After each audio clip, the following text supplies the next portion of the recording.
Hello everyone and welcome. In today's video I'm going to be talking about why I think Alien Romulus makes a perfect D&D setting.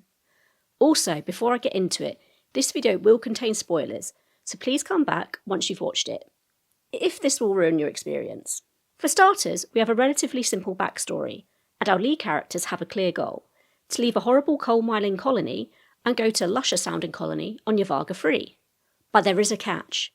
It takes 9 years to get to, and their hauler or spacecraft doesn't have cryochambers, which are necessary for a journey that long. But wait, there just so happens to be an abandoned space station that has come into the mining colony's orbit, and it also just so happens to contain those vital cryochambers. So we already have a plot and a motivator to get on board this mysterious hauler. It's a standard fetch quest. Perfect, let's begin. Now, as I'm all about storytelling, another reason an isolated hangar makes a perfect D&D setting is, like any other good dungeon, there is a fear of the unknown, or more accurately, an unknown monster or entity that means to cause harm. I know this is basically the plot of all Alien films, but I think it's particularly salient in Alien Romulus, as the majority of the action occurs on the space station, and hauler, Corbelan, if I've pronounced that correctly. There is also a time pressure element, as the space station is about to fall into some jagged planetary rings and be shredded into oblivion. From an actual environmental perspective, if you have players who love exploring, this space station is ideal, and because of its size, it's divided into two halves, Romulus and Remus. You can even include your own space huggers as beasts and develop some really cool traps. Perhaps the cryochambers they need to retrieve are faulty, or they have a high DC to move and manoeuvre. Is there a risk of frostbite or cold damage if they are not handled carefully? Moreover, if a player rolls really badly, could they fall into a cryochamber and be put to sleep? Or worse still, if it malfunctions, they could be flush frozen unconscious and take cold damage. You could even create your own portals that transport players from one part of the hangar to the other. Or to be more specific, Romulus to Remus. While these portals offer the opportunity for quicker movement, there is a risk. Maybe the GM determines the outcome of a D6. On an odd number, a bolt of electricity shocks a character, and on an even number, they gain safe passage. Likewise, for players who enjoy instigating, there are many opportunities to add some chaos into a setting like this. Do they accidentally tread on a false tile that detonates an explosion elsewhere in the hangar? Was this makeshift explosive left by the old crew as a failsafe to contain any xenomorphs if things went sideways? Which, to be honest, they always do in these situations. Another way to play this is to introduce some suspense into the game. With a space station as large as this one, there are plenty of opportunities to introduce different routes for the players to go down, and with the time pressure element, this can really build a bit of tension. Perhaps it's a best of three. There is a xenomorph down one corridor, and the other two are clear. Or, after the players have chosen a route, the GM rolls some dice to determine the odds of a xenomorph appearing. Other threats could be more environmental. For example, one of the chambers could lose oxygen, or some space debris could randomly collide with the station, causing a shockwave that knocks everyone off their balance. Or maybe some acid corrosion has weakened the floor and they must make their way across the corridor before it collapses. Something else I wanted to talk about was also the use of technology in the film.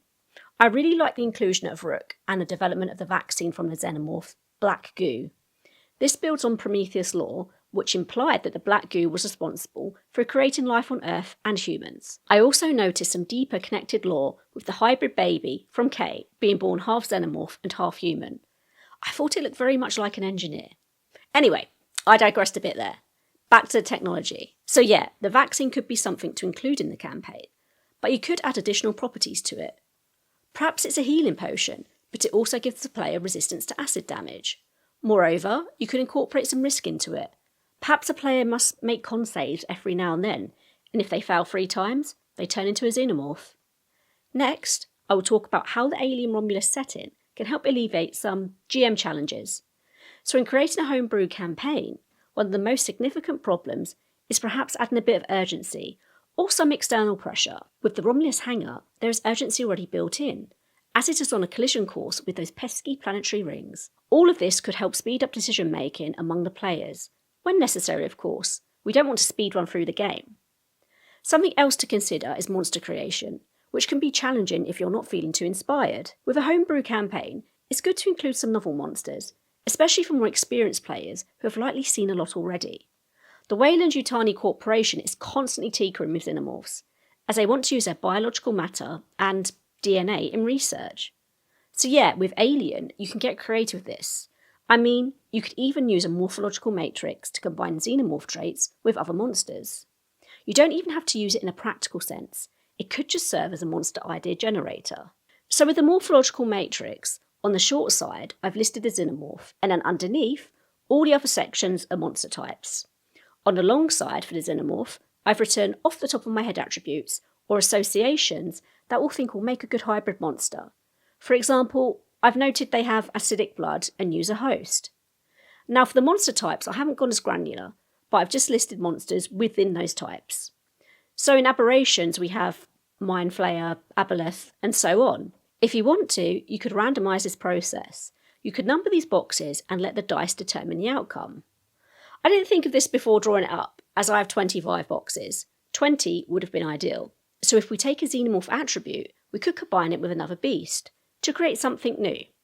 So let's say I like the Queen aspect, and I want to combine it with a Beholder and Lich. I can make an interesting monster out of this, although I think that could be another video in itself, so we'll leave it there. Also, you can circle as many attributes as you want. There are no hard and fast rules to this. In my opinion, make as many combinations as possible, then leave it for a bit, and later refine everything. Something else to consider is the motivations of these monsters. So I talk about the character motivation, but what about monster motivation? Hear me out. So let's say we have many Lich-esque facehuggers roaming around the ship. What do they want? We know they're there, but what's driving their behaviour? Maybe they want to be near the black goo, and they will stop at nothing to prevent it from being taken. You could even change the monster based on what part of the station they're in. If you remember that scene with a mouse after being injected, imagine that, but maybe it was an owlbear. Lastly, I want to talk about one of my favourite scenes of Alien Romulus, where they activated zero gravity to stop xenomorph blood or acid from landing on them. I don't think there are clear rules around zero gravity in Dungeons & Dragons, but I'm happy to stand corrected. So yeah, it won't be easy, even if they can fly.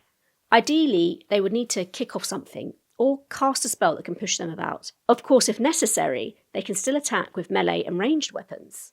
Otherwise, they'd be super vulnerable to xenomorphs and some other creatures. If you're enjoying this video so far, you may also like my previous video about Fallout being a great dungeon setting. In that video, I based my dungeon on the vaults in the TV series, so we have vaults 31, 32 and 33, and I chuck in a few guard drakes to keep our players on their toes. I did have an idea of running it like a faster purple kill kill kill campaign, and realised you could do the same with Alien Romulus too. Have a bunch of level 1 players go head to head with a level 20 xenomorph owlbear mutant.